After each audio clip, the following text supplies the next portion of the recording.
Welcome to Agents of Screen, the first and only place to come to for movie reviews live at the cinema. We have just finished watching the latest Quentin Tarantino film, Once Upon a Time in Hollywood. Adam. Yes. The reviewers have been saying that this is the best Quentin Tarantino film, and the reviewers have been saying this is the worst Tarantino film.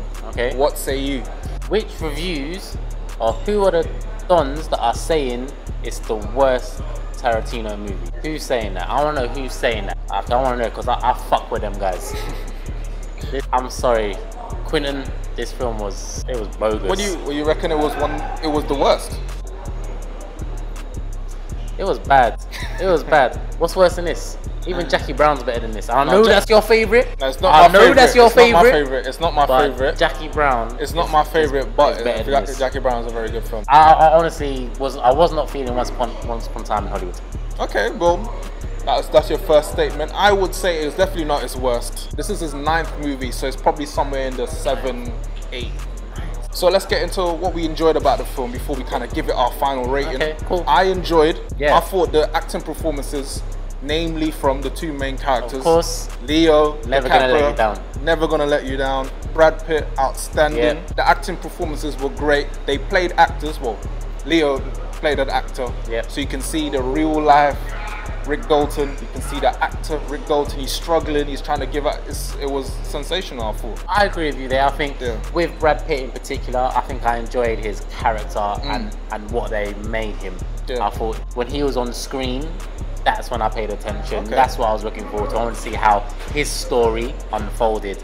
And I was not disappointed, to be honest with you. Okay, fair enough. Anything else that you personally enjoyed about the film? So touching on Leo and his performance, I think the scene when he had the little girl on his lap, no pedo. Sound black, I don't know anything about that.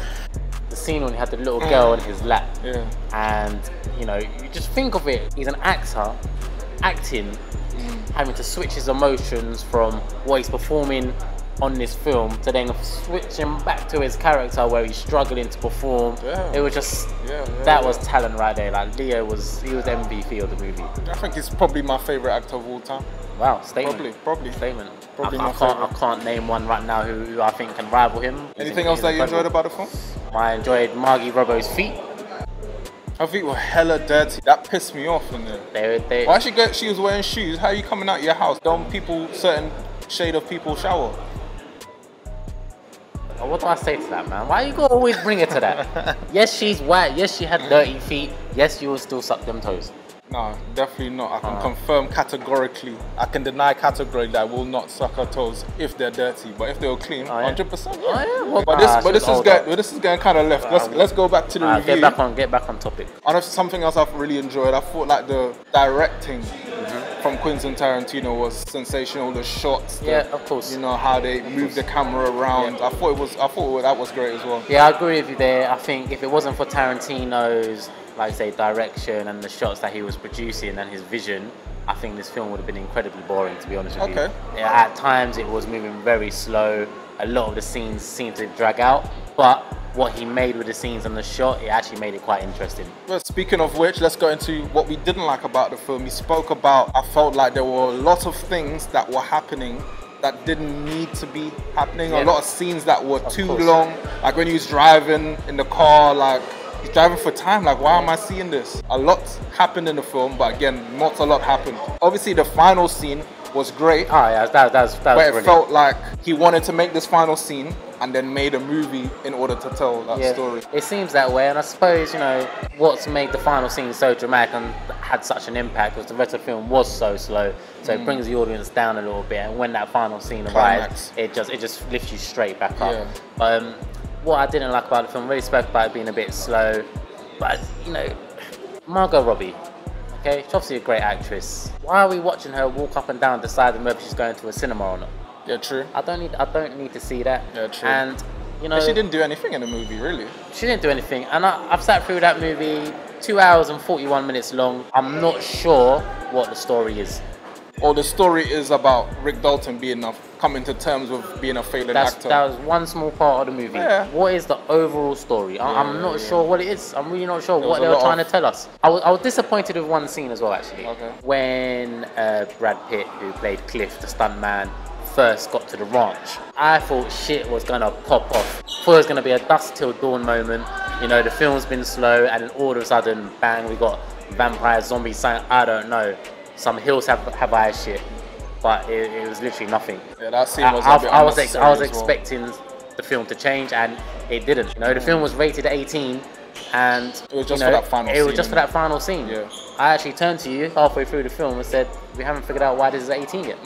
Well, here's another thing that's a bit disappointing with the movie. So yes, based on a true story, and we know Charles Manson has a small role in it. Yeah, very small. Yeah. I think unless you know prior that about the incident and about Manson, you're not gonna have a Scooby-Doo. Yeah, that's true. No Shaggy. That's it.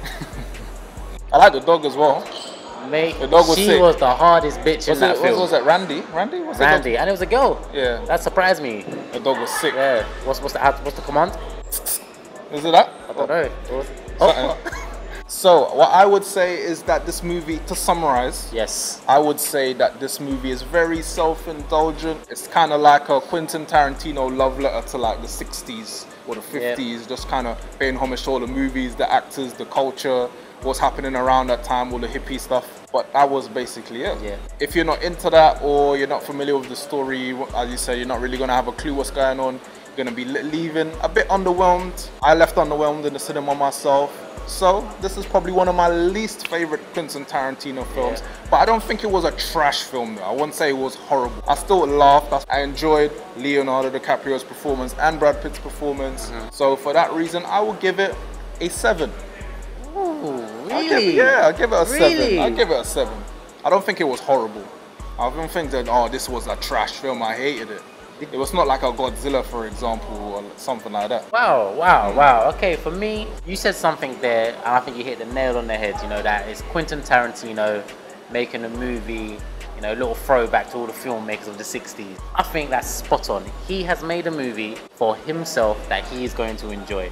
I don't particularly think he's made a movie for the masses and for the audience. It was slow at times. If it wasn't for Brad Pitt and Leonardo DiCaprio, I don't think this film had anything going for it. That final scene, which was all of maybe 10 minutes, was that worth the wait for 2.5 hours? Probably not. Could have come around a lot quicker. It is one of his worst movies. I was really looking forward to watching this, and I'm thoroughly disappointed. I think 7 is so generous. I'm giving it a 5 out of 10. Okay, that's fair enough. That's your score, isn't it? So 5, 7, average score is going to be a 6 out of the both of us, which I think kind of works out. I think that's reasonable enough for an average score for the Agents of S.C.R.E.E.N. Yeah, okay, you go with that. It kind of works itself it's just, out. You know, it's Tarantino. Yeah, man. he's such a high standard. Exactly. Unfortunately, it was disappointing. Should you see this film? I say in the cinema, probably not. Oh, thank you. Probably not. Probably not. I wouldn't say spending it unless you're a die-hard fan of the 60s and Tarantino himself. But if not, I'll probably say give this a miss. Wait until it comes on TV. I won't be going to see this again. But on Tarantino, what's your favorite Tarantino movie? He's made some great movies, you know. Reservoir Dogs, Kill Bill, Pulp Fiction, Django, Inglourious Dust Till Basterds. Dawn. I think that's a top 5 video that we might have to do. I don't think I can pick one just yet. I think I got one. Yeah. But I'll save it for the top 5 if we do that. Okay. Yeah. What's your favorite Quentin Tarantino film? You can put that in the comments if you care. Yeah. You might not care. Let us know. They care. All 17 of you care. But yeah, thank you for watching. That's been our review of Once Upon a Time in Hollywood. Did you love it? Did you hate it? As always, make sure you like, share, and subscribe. I've been your boy Miles. I've been your boy Adam. We've been the Agents of S.C.R.E.E.N. Until the next video. Peace. Peace.